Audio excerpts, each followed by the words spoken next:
As you all know, I'm Jennifer Waldrop, the Executive Director for the Rare Disease Diversity Coalition. It is my privilege and honor to welcome Siwaar to her final presentation as our fifth fellow for RDDC. We're so excited for her presentation today. I had a chance to get a quick little glimpse in prepping for today's meeting and presentation, and I think you'll love what she has to present. This particular fellowship was made possible with the members of RDDC, which I see so many of us as part of, including biotech and pharma companies. And it was also made possible because of the relationship we have with the American Muslim health professionals. Siwaar worked really closely with that organization to help them with a particular project that they had in mind. If you're curious, we do this every year, and at the end, Jocelyn will share a little bit more about the 2026 fellowship that we're planning and where we stand with opening up the application for organizations to be the host of the next fellow. And so it's a great partnership with RDDC. So Siwaar is going to present. Siwaar, well, while she was in this role, was also working for the Broad Institute. And so she had some chance to apply some of that knowledge there and use it in this particular project that she has with the American Muslim health professionals.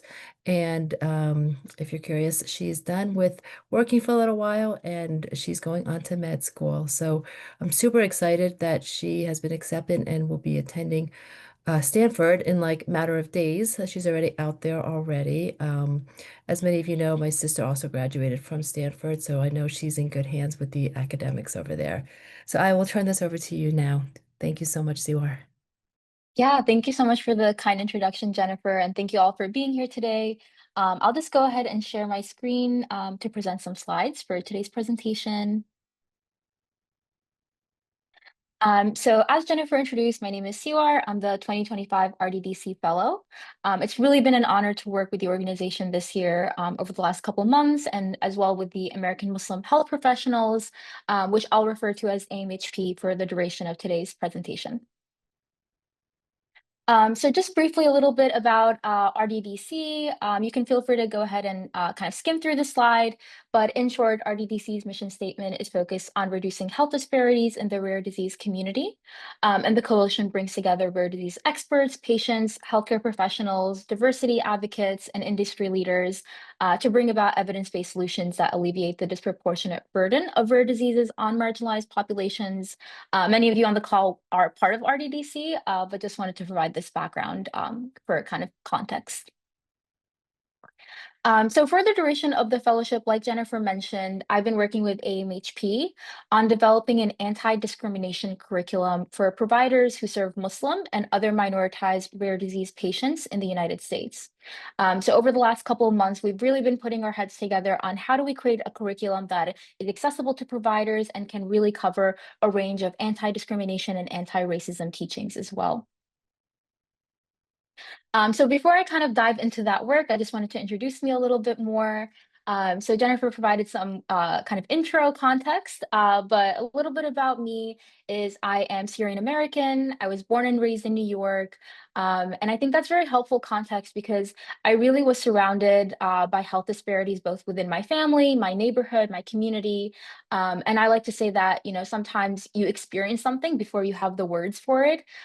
So, when I went to college at Tufts University and studied community health, I developed a vocabulary and adopted kind of research frameworks that allowed me to unpack some of those experiences.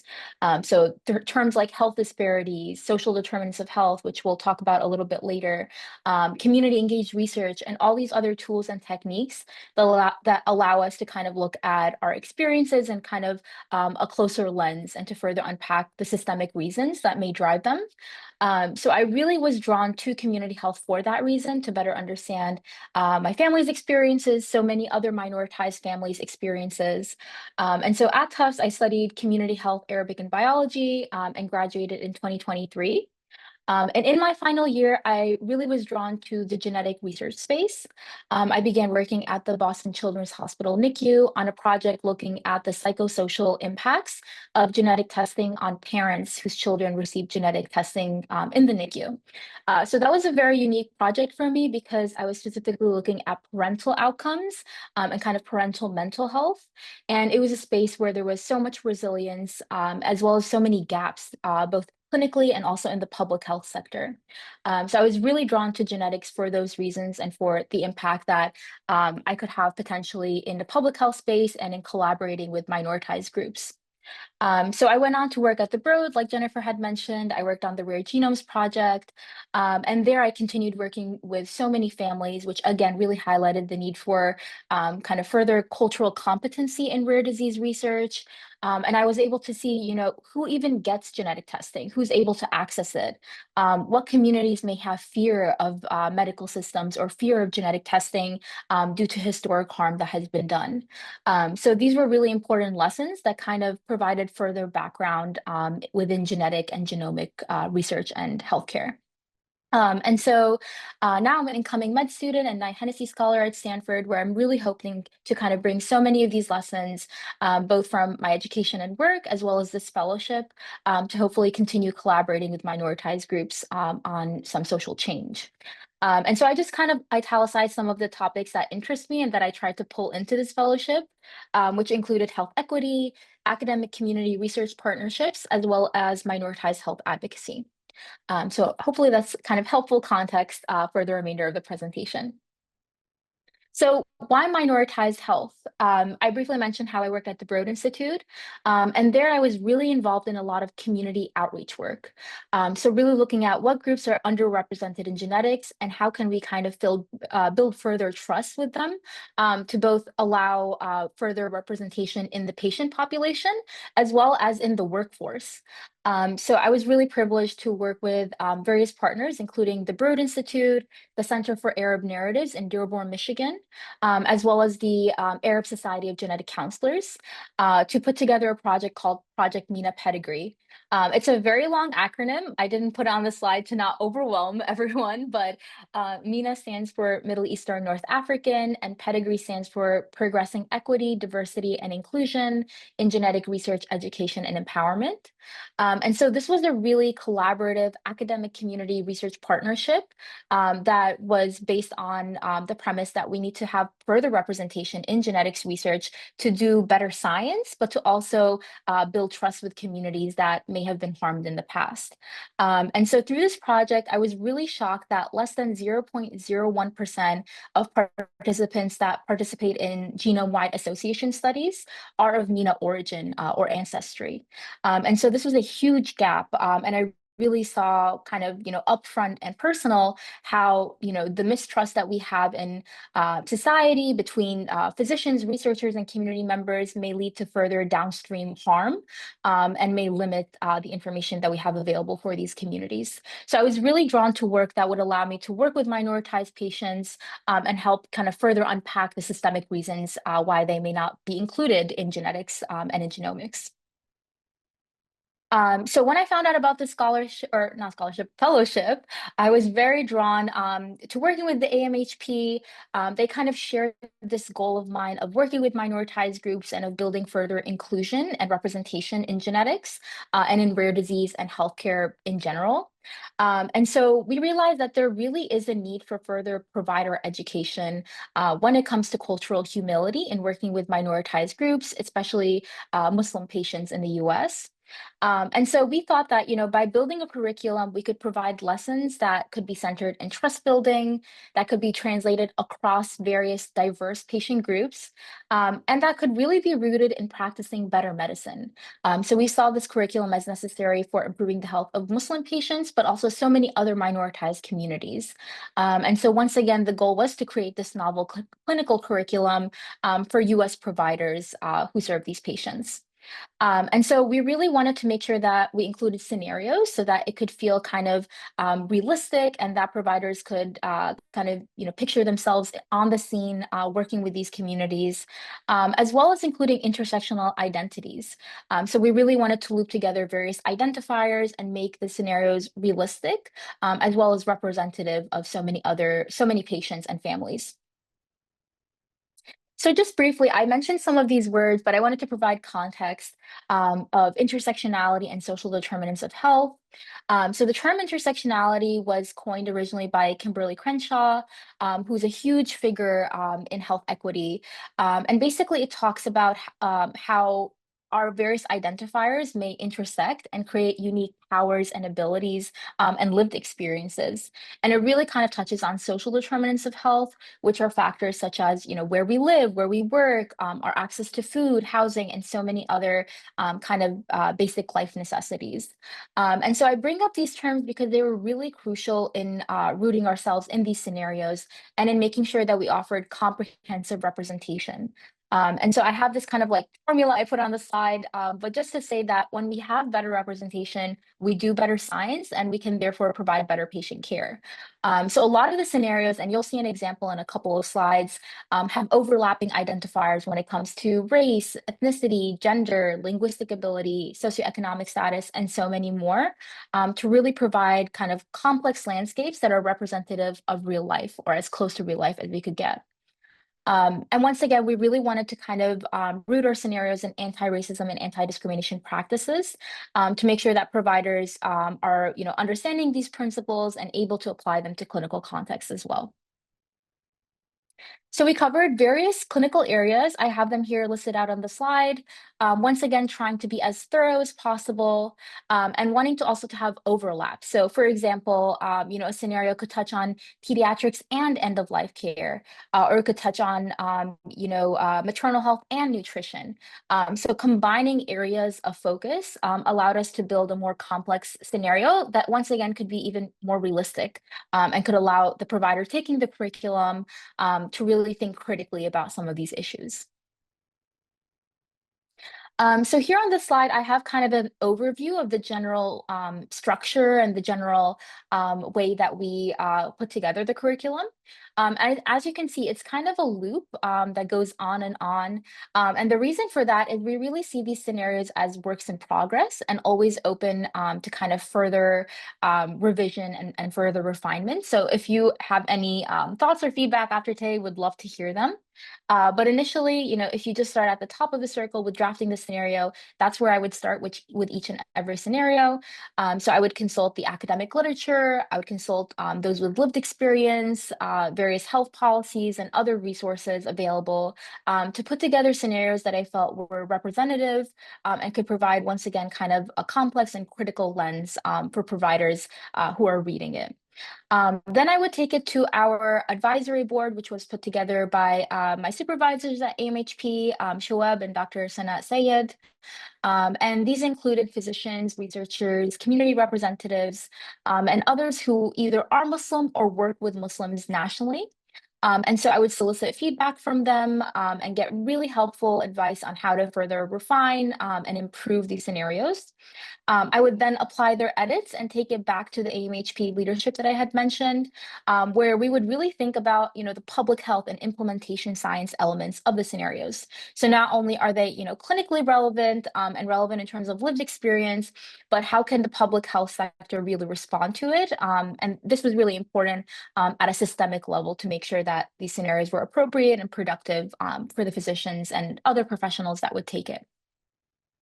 So this was kind of the methodology behind each scenario. In terms of the structure of each scenario, it included these different kind of titles that you see here on the slide.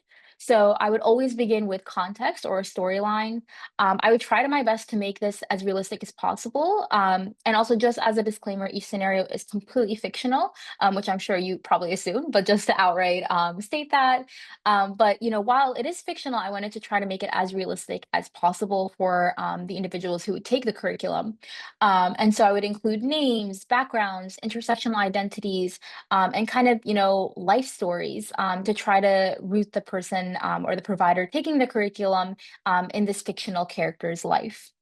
Right after, there is a what would you do box. And so this was very intentionally placed right after the storyline, but before all the other kind of lesson plans, just to give the provider free space to jot down any thoughts, any questions, really provide an area of open reflection.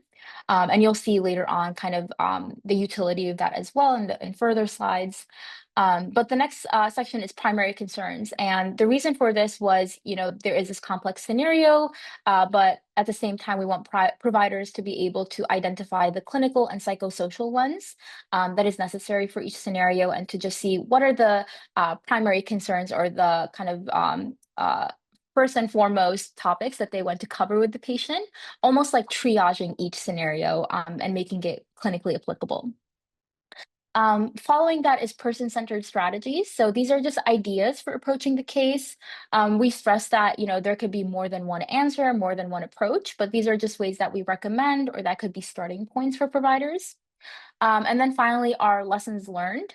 There are always many lessons that could be learned from each scenario, but we suggest a couple that we think are relevant or that we intended to be kind of learned from each scenario. So now I just wanted to kind of demo one of the scenarios with you all here today. So this is our pediatrics and end of life care scenario. Once again, everything is a work in progress. We're always open to revision. So if you have any thoughts after this, feel free to reach out. But we'll go ahead and kind of run through what the scenario looks like and what a provider could expect from our curriculum. So first, just to start with the context, I'll read it aloud to make it a little easier for the group. But it states here that Jude, like many other 6-year-old boys his age, loves ice cream cones, funny cartoons, and playing with his cousins. After immigrating from Jordan, his family was worried about establishing a life in the United States and providing for their future family. They felt fortunate to start a local family business, be surrounded by some family and friends, and to provide for their growing family.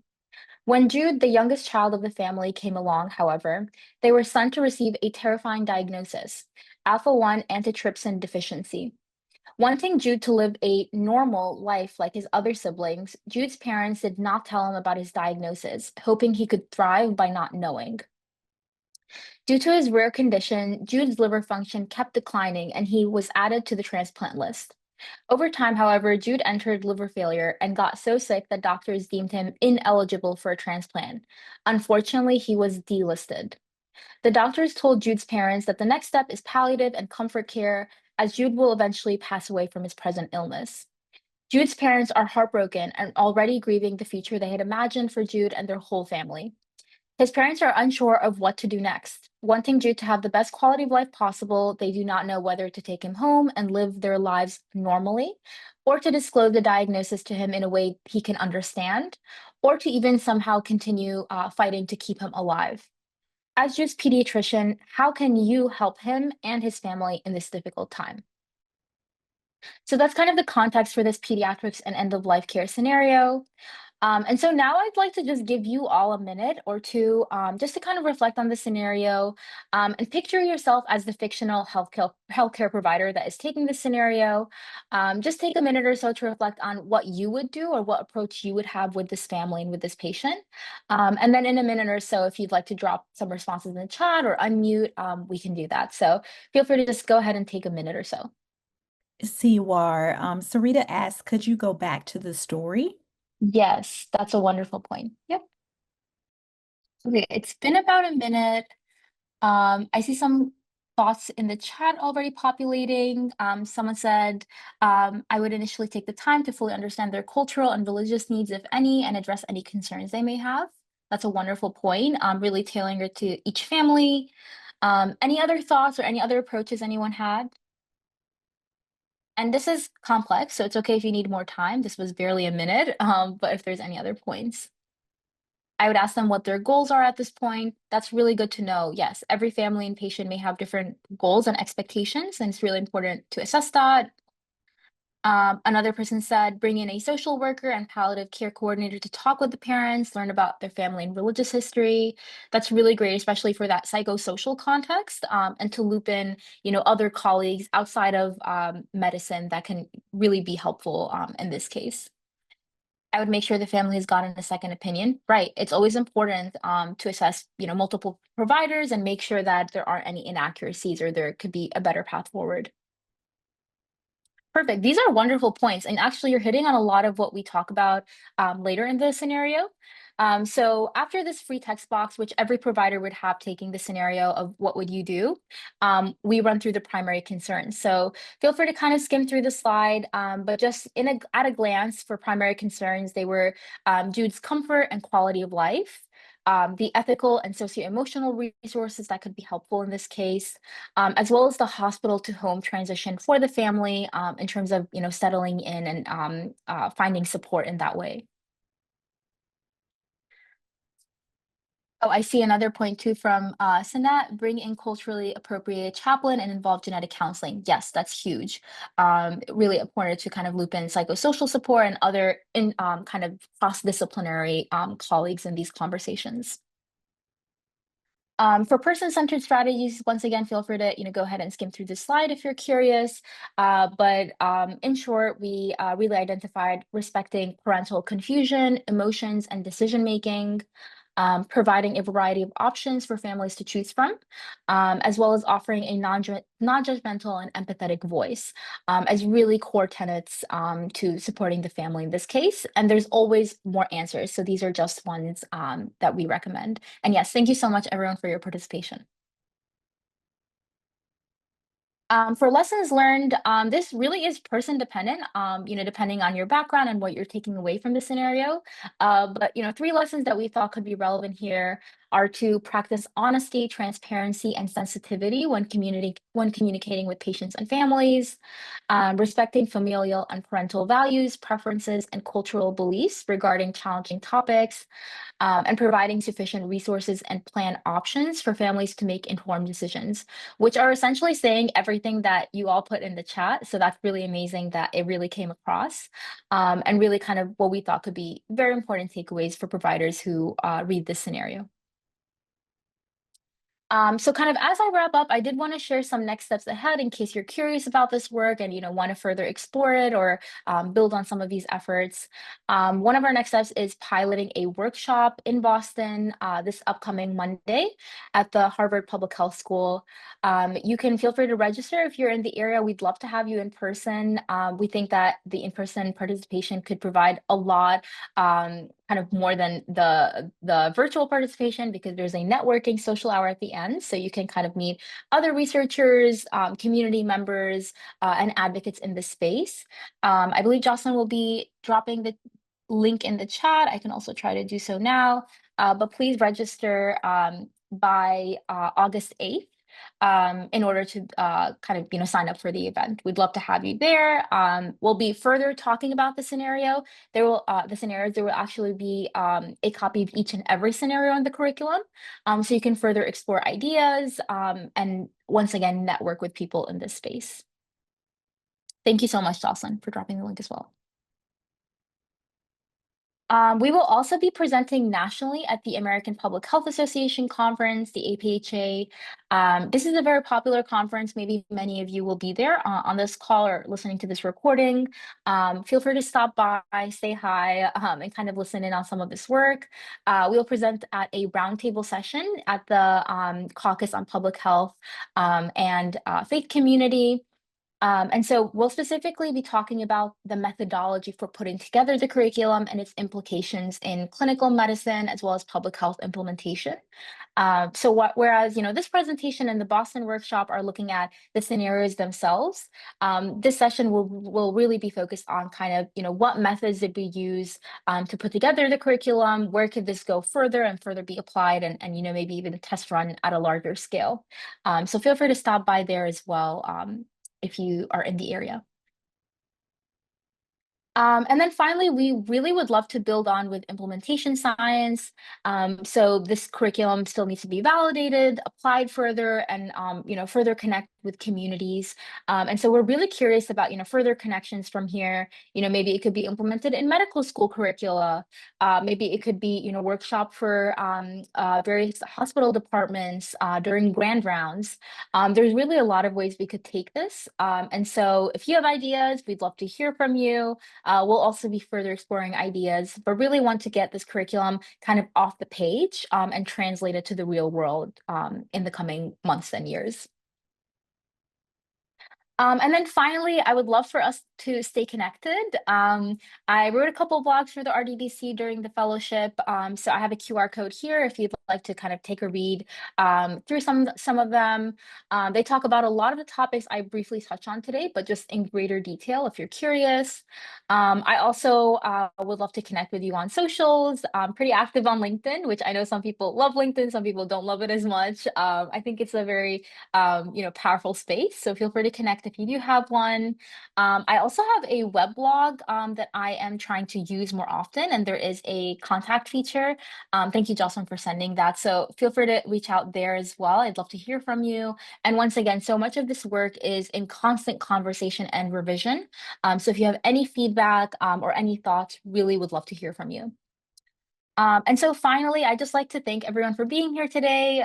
Thank you to Jocelyn for your close mentorship over the last couple of months, and to Shoaib and Sanat also for welcoming me into your team and really helping me on this project, but also overall just settle into this next chapter of life. So thank you so much, and happy to take any questions or answers. Have a questions and answers session at this time. Yeah, thank you. Hi, Siwaar. Great job. I learned a lot from it, and I really like the approach of the curriculum in terms of I totally see it as something like a case study implemented in either the medical schools or ground rounds. I'm curious, and maybe this wasn't part of the objective of the curriculum, but I'm curious, was there is there a education component in terms of some of the cultural and religious beliefs that some folks from the community, diverse communities are served or a part of?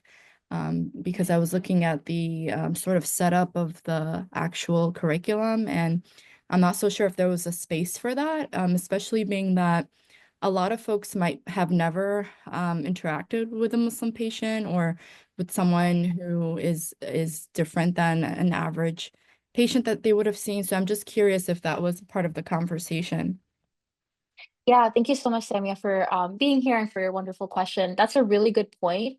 The curriculum mainly includes the scenarios, once again, to kind of, drop the provider on the scene and allow them to really think critically about how they would treat the patient that is presenting to them.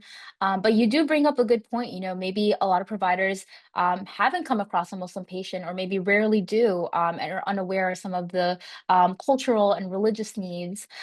Even having, a statement that says, treat every patient as an individual autonomous person, and just have upfront and kind of open conversations with them about their preferences, I think would be helpful. So I think maybe that is something even that we could rehash and implement. Maybe having a kind of miniature literature review at the start before the scenarios to root the provider in, what does a Muslim patient, see as valuable in their care? What are things that you should be aware of? What are some, faith practices that might be relevant to their care?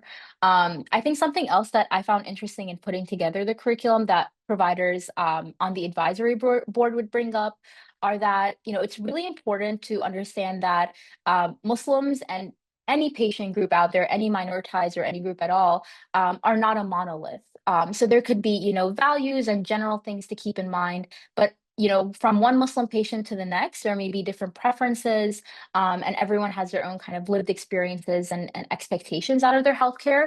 So I think in addition to, maybe having a little intro lit review, just putting a statement that, treat your Muslim patient like a patient, have an open conversation, and see really what are their goals in their care. But thank you so much, Samia. I will write that down because I think it is essential for the curriculum. Yeah, and I was thinking, you probably don't want to take away too much of the discussion, right? And the case study and things like that. So, and there's Yeah. so much to learn. So even if it's a point of reference, like here are some resources to like learn more, here's like a book list, or and it could be maybe a QR code with like a Google Drive, and something is saved and it's updated regularly and people could be adding to it. Right. But I'm just curious if it's going to be difficult because you'll run into folks that know nothing, right? And you'll have some that know some information and others that might are at a different stage and might want to know more detailed information.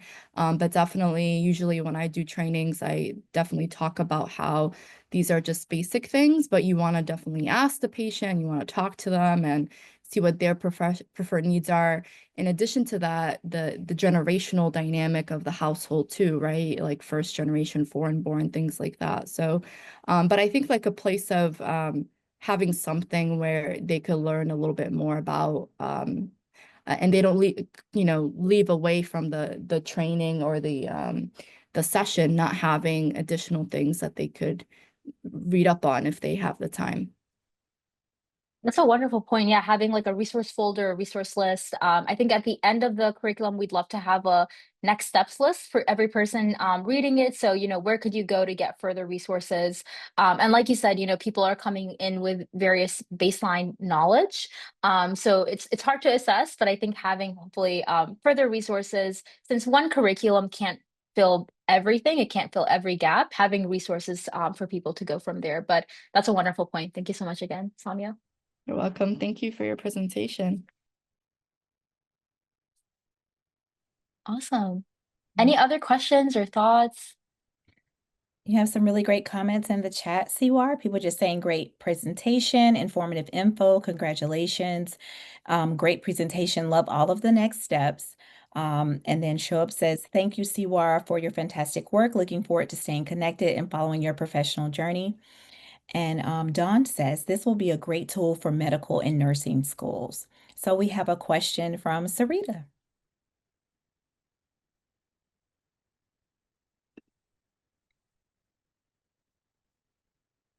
Oh yeah, go ahead, Sarita.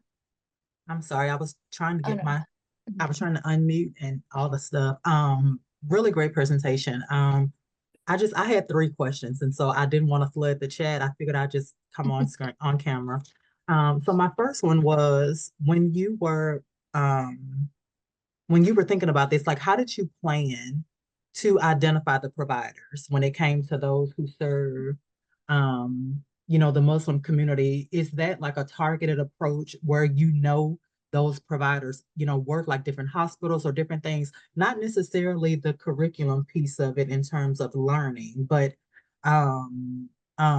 or I guess it's kind of interconnected. Like I guess I was just thinking, how do you plan to find those specific doctors? Is that an ask for the community? Where do you guys get your healthcare from? Right. And well, I'll let you answer that one before I jump into the other two. Perfect. Yeah, wonderful question. Thanks for bringing that up. So in terms of identifying the providers on the advisory board, Shoaib and Dr. Sanat Syed, who were my mentors for this project, were really the ones instrumental in doing that. They kind of have, various leadership positions in AMHP. So American Muslim Health Professionals, it's sort of like a national network of providers and other community members of Muslim faith. And so they are connected with providers across the country. And so it was through that network that they put together this advisory board. Shoaib, if you'd like to kind of provide some further details on how you selected your providers, or Dr. Syed, feel free to, chime in. Yeah. Oh yeah, go ahead. Sorry, Siwaar, didn't mean to cut you off. No worries, go ahead. So I was just gonna say that, as part of American Muslim Health Professionals, we have board members across the country, and a number of them have some kind of healthcare background. Just to be clear, we also had folks with a nutrition background, dentists. I believe there might have been someone with a nursing background as well. So we did try to ensure diversity, but it was really to give that expert opinion. So they were board members, or they were from on AMHP or partner organizations. that we have worked with in the past and we know them. So, and then Siwaar tried to loop in some of her personal contacts as well, here and there where she could. But it was kind of on that front that we, I mean, that's the advisory board piece of it. I think maybe you were also asking about the aftermath, but I'll pause there and Siwaar, why don't you? Perfect. That was wonderful. Yeah, I was going to say kind of the intention of diverse specialties and also national representation. So it's not only kind of East Coast bias, but we talk to providers across the US as well. So hopefully that's helpful.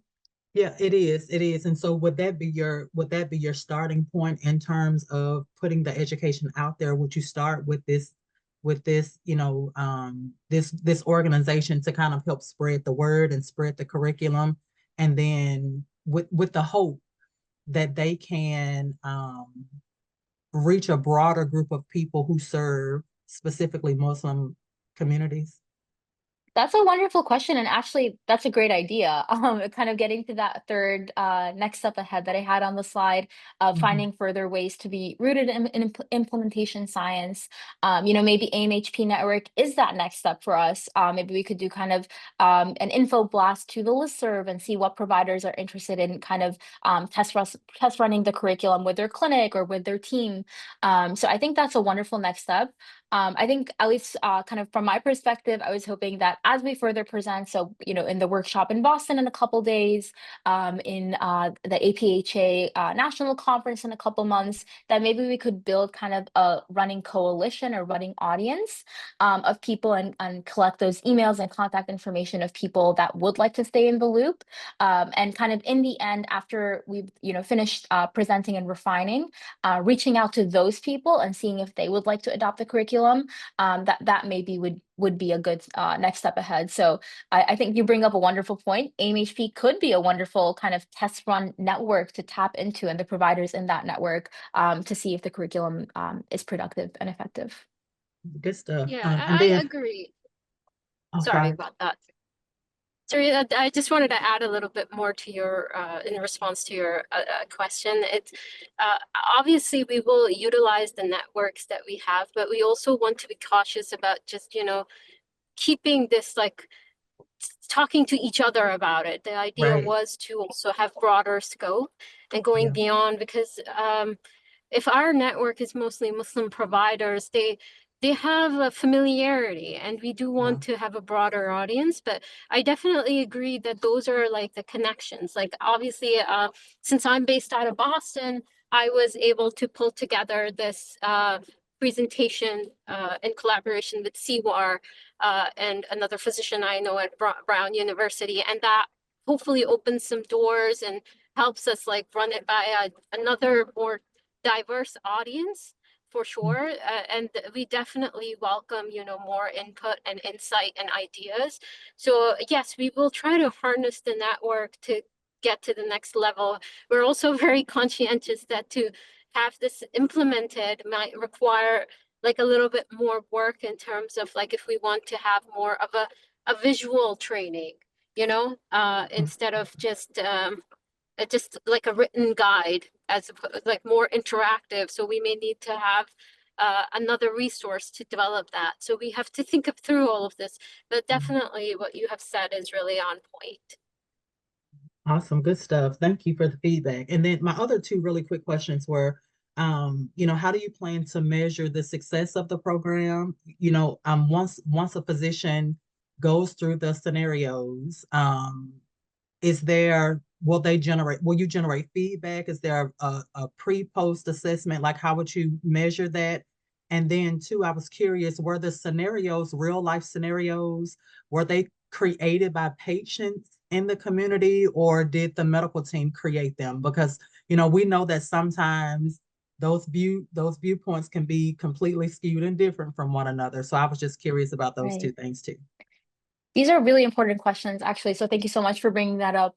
I will start with the last question of kind of did patients have input, providers have input?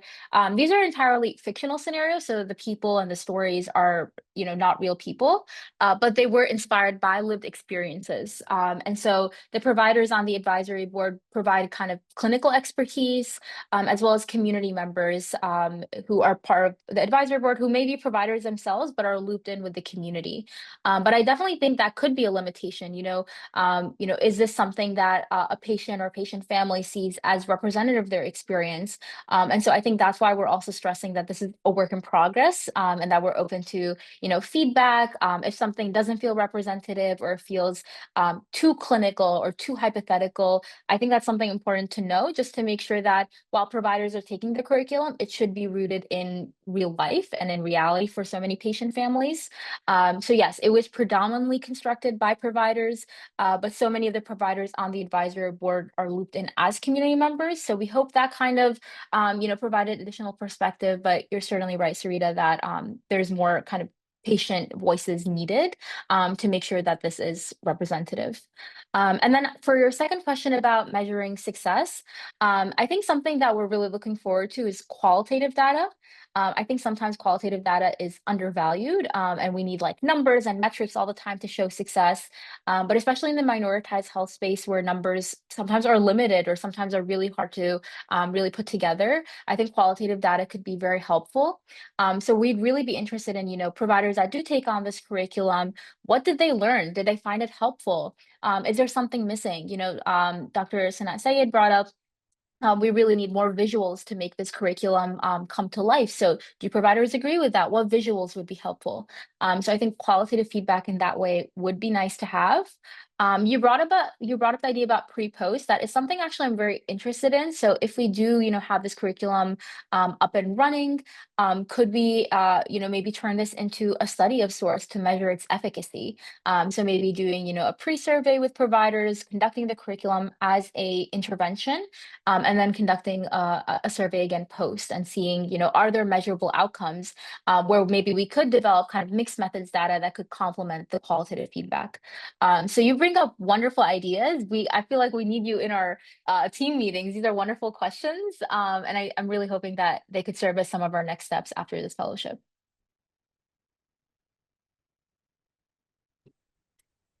Awesome. Just double checking the chat to see if there are any other great comments.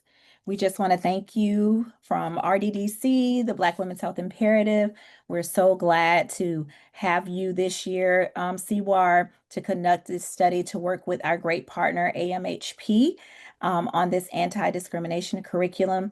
Our goal is to always center the voices of, patients and caregivers and lived experience. And sometimes we tend to forget that it's always going to have to be elevated from a perspective of it is a partnership experience between patients, caregivers, and their providers. And so we were glad that you were ready to take this on and that you kind of moved forward full steam ahead and have produced what you've produced so far as we move forward with the pilot and the other great things. We're so grateful for everyone's feedback and participation and presence today, because your presence is absolutely participation. Siwaar will be closing things out, but we will remain connected and stay in touch as this project begins to evolve. It is not the end, it is really just the beginning. And so she and I will continue to connect with RDDC, as well as her time with AMHP, just to track her work and see how things are flowing, in hopes that we will adapt this to other minoritized communities and groups later on. So everyone is saying what we're all thinking. Good luck in medical school at Stanford. Siwaar, we're excited that you've been with us for this time frame, and we'd like to open this door at this time to say we are getting ready to start planning, and we are looking for new host sites for our 2026 fellowship. And so I'm going to drop in the chat the link if you want to express your formal interest in becoming a host site for the 2026 RDDC Fellowship Program. We have that information live on our website, and it's open right now. This is just for host sites and individuals that are interested, because it was a pleasure working with AMHP to get this put up and get everything organized and set up.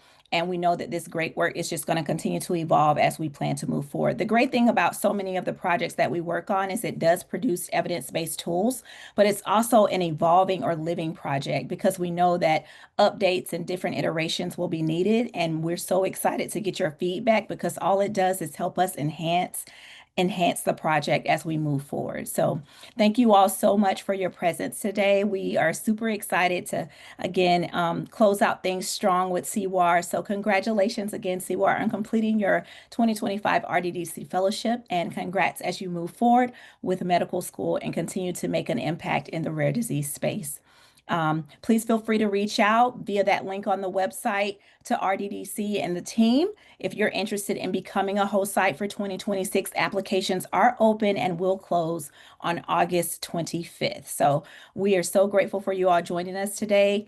Thank you so much, and don't hesitate to reach out with any questions. See you at the next fellow exit presentation. Have a great day. Thank you.